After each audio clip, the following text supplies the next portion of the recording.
ससुराल का पहला एसी।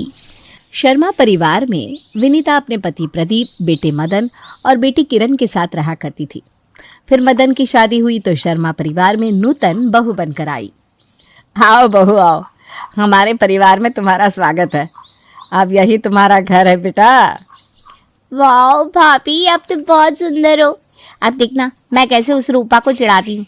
पहले तो बड़ा बोलती थी, उसकी भाभी पूरे मोहल्ले में सबसे सुंदर है। अब आया ऊँट पहाड़ के नीचे। अच्छा बस करा, बहू को सांस तो लेने दे।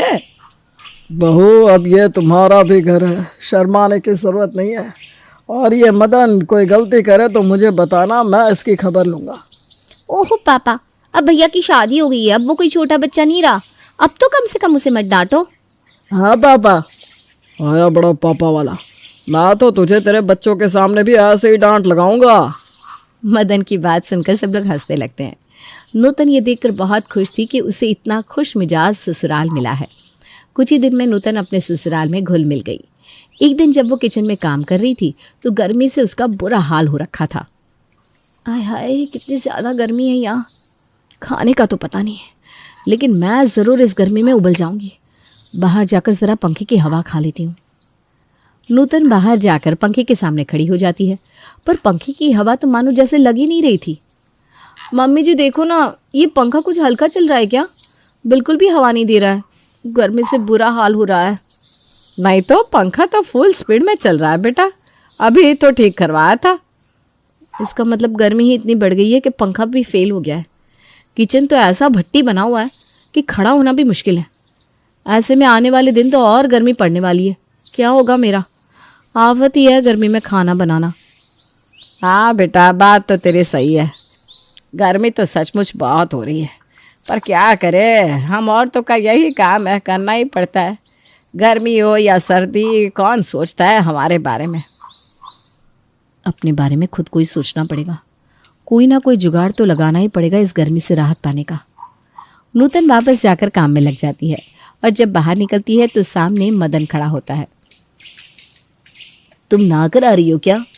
हाँ, नहाकर आ रही हूँ, लेकिन पानी से नहीं, पसीने से।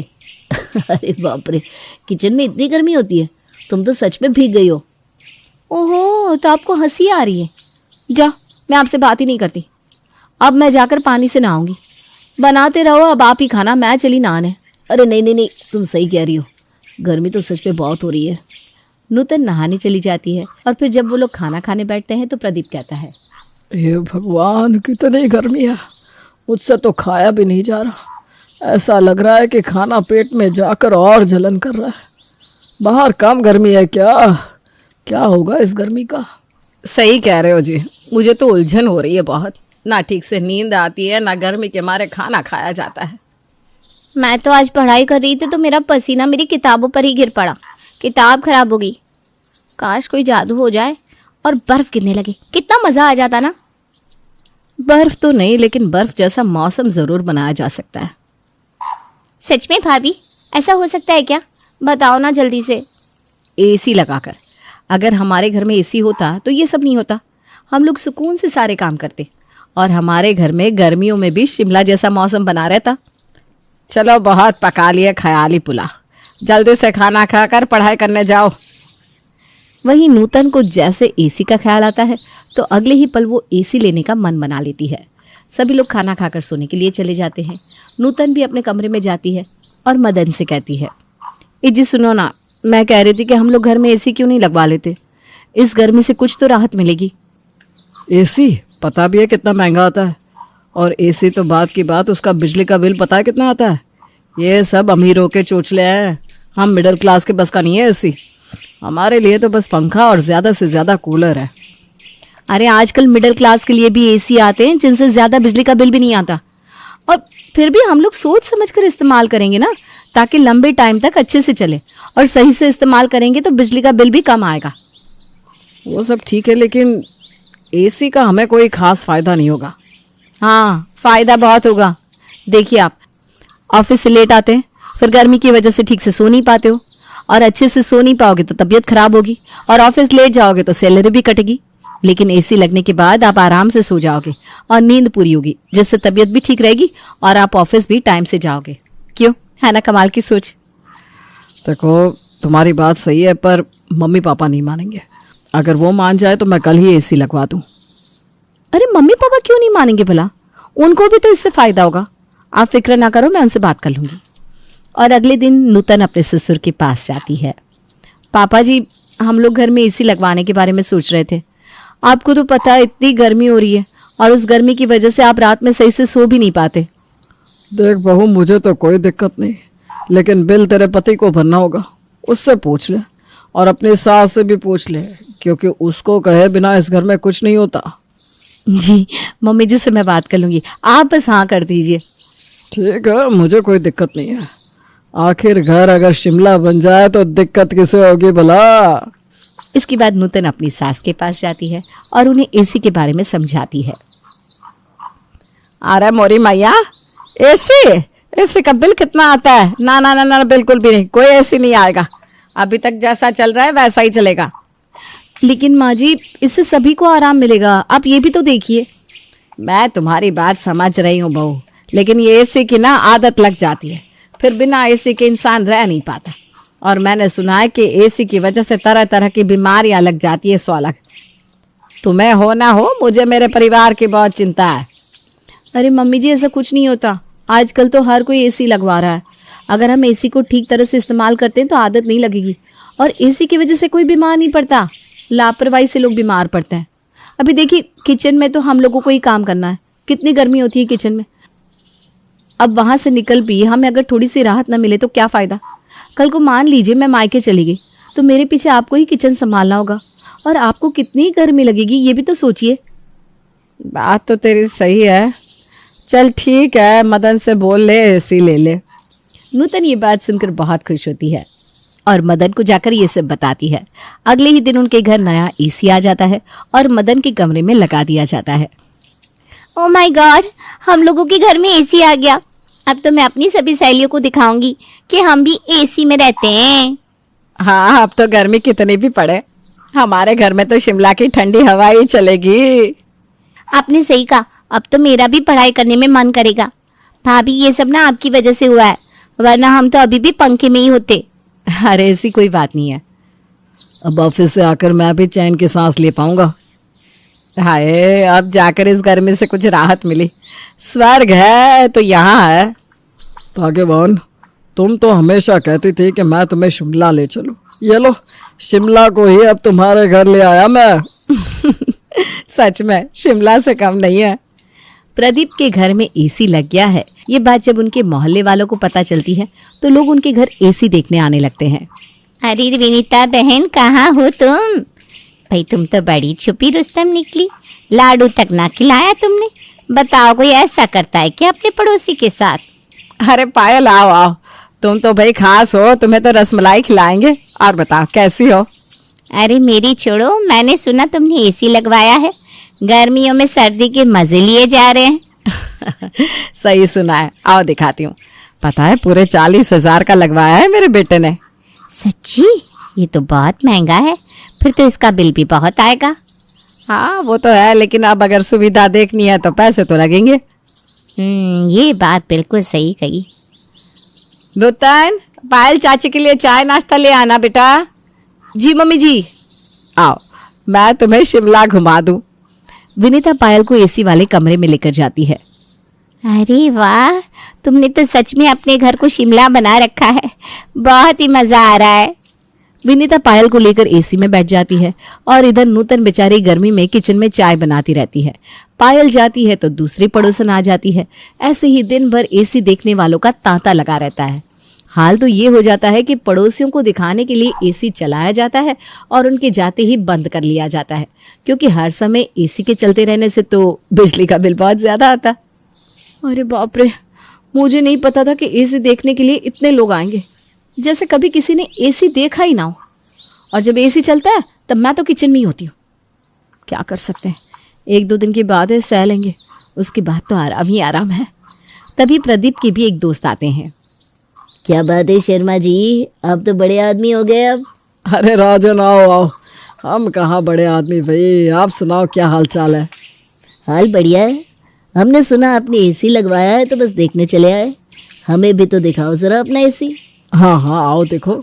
बहू ज़रा कोल्ड ड्रिंक ले आना और खाने के लिए कुछ बना लेना। जी पापा जी, अभी लाई। नूतन चिलचिलाती गर्मी में कोल्ड ड्रिंक लेने घर से निकल पड़ती है। किरण भी उसके साथ जाती है। भाभी ये क्या कल से चल रहा है? लोग तो ऐसे आ रहे हैं जैसे हमने प्राइवेट जेट खरीद लिया हो। अब क्या कर सकते किरण, गलती उनकी नहीं है। मिडिल क्लास लोगों के लिए एसी एक लग्जरी जैसा ही होता है, तो देखने वालों को भी मज़ा आता है और दिखाने वालों को भी। हाँ ये आपने बिल्कुल सही कहा, क्योंकि मैं कल से देख रही हूँ मम्मी पापा दोनों बड़े चाव से एसी की नुमाइश कर रहे हैं। फिर वो दोनों कोल्ड ड्रिंक लेकर वापस पहुंचती है और गेस्ट को पिलाती है। 2 दिन तक तो ऐसे ही चलता है।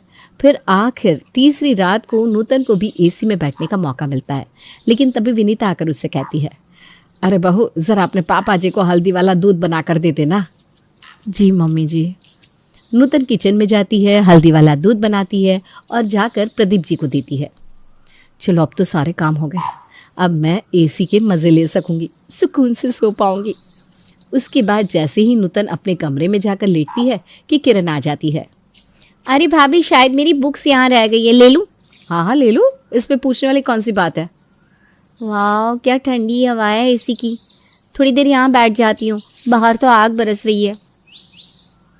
किरण अपनी किताबें लेकर वहीं बेड पर बैठ जाती है और पढ़ने लगती है, पर पढ़ते पढ़ते एसी की वजह से उसे नींद आ जाती है और वो वहीं सो जाती है। अरे ये क्या, ये तो यहीं सो गई। चलो कोई ना, मैं नीचे सो जाऊंगी, एसी की हवा तो पूरे कमरे में है। किरण, ओ किरण, कहाँ है तू? ओहो यहाँ पड़ी सो रही है, मैं कब से इसे आवाज़ दे रही हूँ कि आकर सो जा, और ये यहीं सो गई।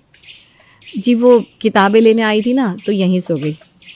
अरे बहू तूने कमरा तो एकदम शिमला बना रखा है, मैं भी 2 मिनट यहाँ बैठ लेती हूँ, फिर जाकर सो जाऊँगी। जी मम्मी जी बैठ जाइए ना। विनीता भी वहाँ बैठती है और ज़रा ही देर में सो जाती है। अब विनीता और किरण तो बेड पर सो गई, लेकिन नूतन के लिए जगह नहीं बची तो उसे नीचे लेटना पड़ा। रात हो गई है, ये किरण और किरण की माँ कहाँ गए? ओहो ये दोनों यहाँ सो रही है। अरे उठो भी, क्या कर रही हो यहाँ? अरे इतनी ठंडी हवा लगी कि पता ही नहीं चला कब सो गए। हाँ पापा आप भी बैठ कर देखो ना थोड़ी देर, यहाँ कितना अच्छा लग रहा है। लग ही नहीं रहा कि गर्मियों का मौसम है। अरे बहू को तो सोने दो, चलो यहाँ से, तुम लोगों के चक्कर में उसकी नींद खराब हो रही है। नहीं पापा जी कोई बात नहीं, आइए ना बैठिए ना।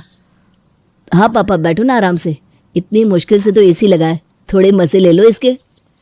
सब लोग बैठ जाते हैं, बातें होने लगती है, पर बातें करते करते धीरे धीरे वो लोग वहीं सो जाते हैं। मम्मी जी और किरण बेड पर सो गई, पापा जी और ये नीचे सो गए। अब मैं कहाँ जाऊँ? वैसे भी जहाँ ससुर जी सो रहे हैं वहाँ मुझे नहीं सोना चाहिए, बाहर ही लेट जाती हूँ, थोड़ी बहुत हवा तो बाहर आ ही रही होगी एसी की। ये सोचकर नूतन बाहर ही गर्मी में सो जाती है। फिर जब मदन सुबह सुबह उठता है और नूतन को कमरे में नहीं पाता तो बाहर जाकर देखता है। अरे नूतन तुम बाहर सो रही हो? बाहर तो बहुत गर्मी थी, तुम कैसे सो गई? हाँ मैं बाहर ही लेट गई थी। अब जहाँ पापा जी सो रहे हैं वहाँ मैं लेटती तो अच्छा नहीं लगता ना। मुझे लगा था कि एसी की हवा बाहर भी आ जाएगी, लेकिन ऐसा नहीं हुआ, तो मैं यहीं सो गई। अरे नूतन तुमने एसी लगवाया और तुम्हें उसका फ़ायदा नहीं मिल रहा। प्लीज़ बुरा ना मानना, मेरे घर वालों ने पहली बार एसी देखा है ना, इसलिए वो अपने आप को रोक नहीं पाए। कुछ दिन में सब सही हो जाएगा, तुम नाराज़ मत हो ना, मैं जल्दी सबको समझा दूंगा। ओहो आप क्यों टेंशन लेते हो? मैं कोई बुरा नहीं मान रही हूँ, बल्कि मैं तो उल्टा और खुश हूँ कि अब हमारा पूरा परिवार एक साथ एक जगह मिलकर बैठ रहा है, बात कर रहा है। इससे अच्छी बात और क्या हो सकती है? एसी के बहाने ही सही, कम से कम हम सभी लोग एक साथ तो बैठते हैं। पक्का तुम गुस्सा नहीं हो ना? नहीं बिल्कुल नहीं, मैं तो बाहर बस पापा जी की वजह से आई थी। अच्छा नहीं लगता ना कि ससुर और बहू एक कमरे में लेटे। उन दोनों की ये सारी बातें विनीता भी सुन लेती है और बाहर आकर कहती है, बहू तुम्हें ये सब करने की कोई ज़रूरत नहीं है, समझी? हमारे यहाँ ये सब इतना नहीं माना जाता। तो आराम से कमरे में लेट जा। तेरे पापा जी तो एक साइड ज़मीन में लेटे हैं, तू सोफे पर लेट जा। और वैसे भी तुम हमारी बहू भी हो और बेटी भी, इतना ज़्यादा मत सोचा करो। पर मम्मी जी क्या, अभी तू नहीं कहा ना कि पूरा परिवार मिलकर बैठ रहा है, बातें कर रहा है तो अच्छा लग रहा है? तो क्या तू हमारे परिवार का हिस्सा नहीं है? तू बाहर क्यों लेटेगी? जब सभी साथ बैठे हैं तो तू भी हमारे साथ ही बैठेगी। हाँ मम्मी ने बिल्कुल सही कहा, जितना हम सबका हक है इस परिवार पर, उतना तुम्हारा भी तो है। ये सुनकर नूतन विनीता के गले लग जाती है और उस दिन के बाद से वो लोग मिलजुल कर एसी का भरपूर आनंद लेते हैं और एक दूसरे को प्राइवेसी भी देते हैं ताकि आगे चलकर कोई कलेश ना हो।